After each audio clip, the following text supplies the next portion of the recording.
I'm Sarah McMillan, specialist in charge of the Old Master through Modern Print sale, and today I'm going to be talking about collecting Old Master prints.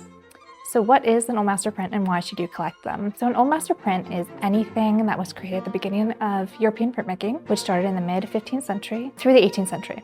So you may have heard of Albrecht Dürer, Rembrandt van Rijn, Francisco Goya. Those are some of the major names. And it's a wonderful area to collect. In terms of subject matter, there are plenty of religious scenes, but there are also many works that are snapshots of life at the time that really still resonate to us today.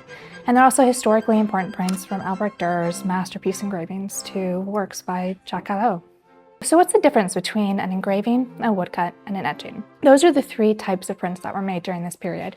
So let's talk about Albrecht Dürer a little bit to understand this. Dürer worked in engraving and woodcuts like many artists at the time did. With an engraving, an artist uses a burin to create lines out of the metal plate. It's an intaglio technique, whereas a woodcut is a relief print where the artist cuts away the wood and leaves the area that is printed. Dürer is able to capture incredible detail with an engraving, more so than any other artist. But with a woodcut, it's a little bit of a less refined technique, and it was also used to print works that were disseminated much more broadly. The other method is an etching, and that was used beginning of the 16th century, but really it didn't take off until the 17th century, and Rembrandt is one of the major artists that we think of when we think of collecting etchings at the time. So there are some special considerations that you should think about when you're collecting Old Master prints. The first is determining when the print was actually printed, because a lifetime impression by Rembrandt could sell for tens or hundreds of thousands of dollars, whereas an 18th century impression could sell for $2,000. The first factor is looking at the quality of the impression.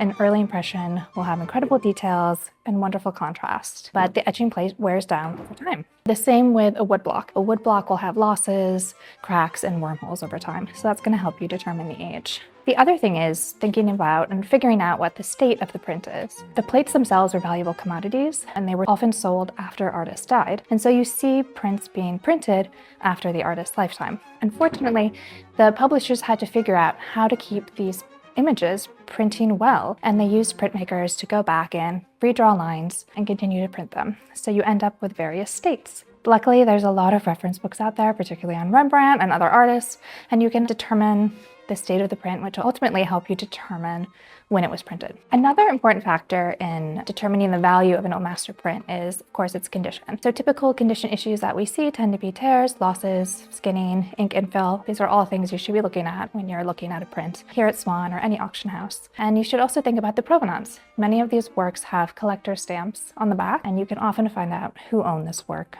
before you. The last factor is looking at the paper. Many of these works have watermarks. Again, there's a lot of wonderful references out there. You can find the watermark, figure out almost precisely within a pretty good range when it was printed. If it doesn't have a watermark, then you can also just look at the qualities of the paper, and that'll help you determine the age and ultimately the value of the print.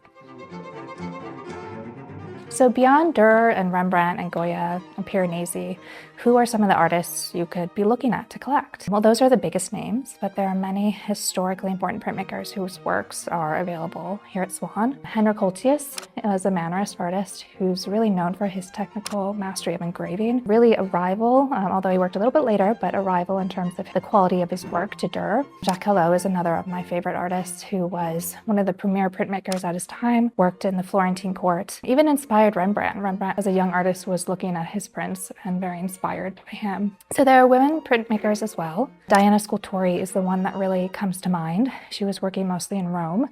Her father was a printmaker, which is how she had access to have that career. And she ended up with a papal privilege to actually work and market works in her own name. And she was written about by Vasari in the Lives of Artists. There are so many different opportunities for collectors to find something within this field to collect, and I hope some of the information I outlined here today is helpful to you in starting or growing your collection.